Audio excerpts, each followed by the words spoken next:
I am a planner, so I say sorry for that now. If I start delving into jargon, you can shout at me.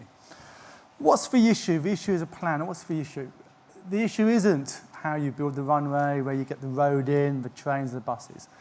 The issue that I'm grappling with is how are the knock-on effects, the job creation, the housing need, how are those effects going to be planned for and taken forward in the areas that are affected by it. The Commission identified these broad headings of the effects: housing, jobs, etc. All benefits, and also on the other side of the page you'll see a whole list of disbenefits as well. This is from the interim report, which is quite useful. This is the summary from the Commission's report of the total number of new jobs created and new homes required by the Heathrow scheme or the Gatwick scheme. The Heathrow scheme has now been reduced, I think, in terms of housing to about 48,000 on the assumption that existing stock and existing unemployment will take up some of the need, as it were. What you need to know is that the way you work housing forecasts, you turn the handle up in jobs and the housing goes up as well. So you can't do one without the other. What you need to understand also, going back to Tony's talk as well, in London we have a sub-regional planning board. That's an annual target there already of 49,000 homes a year. We build about 25,000 homes a year. So in a way, whatever the target, we don't meet the need anyway. This slide is taken, it basically summarises the report, and this summarises, identifies those local authority areas that the Commission identified would be affected by the increase in housing need.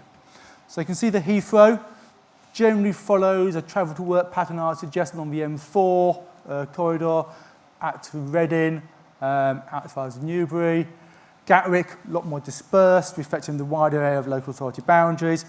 But if you look at the census data on households where the employment head works at Heathrow, you'll see the strong focus on certain key parts. It's that West London fringe, out towards Slough, etc., and then filtering out, interested down the M3 corridor as well, and down the M4 as well. Do the same for Gatwick, which is interesting. Follows the A23, London to Brighton mainline rail link, and a bit of east-west movement towards East Grinstead and Horsham. I think you can assume, if you go back to a population forecast, a modern approach, you add on increase in jobs in the area, you turn the handle, the housing numbers will go up, and the target areas, or the areas which will take the greatest increase in demand, will broadly reflect, I would suggest, in terms of the Heathrow example, that focus of growth and that focus of demand.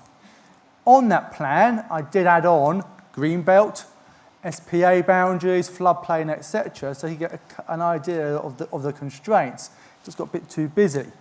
But you have to assume, or you have to remember rather, that the area affected is subject to perhaps the most greatest density of planning constraints and designations we have in the country. So, can the system respond? The system at the moment is a complex system, shall we say. It is a very democratic system. I know people don't always agree with me on that point, but everyone has the right to object. There's countless ways people can challenge as well, and it takes a long time as well. Where are we now? This is the system we have at the moment. We have European law, we have English planning law and law, we have a national planning policy framework, which is supposed to be a single document setting out government's policy, and then we have the development plan. In London, that includes a sub-regional plan, the London Plan.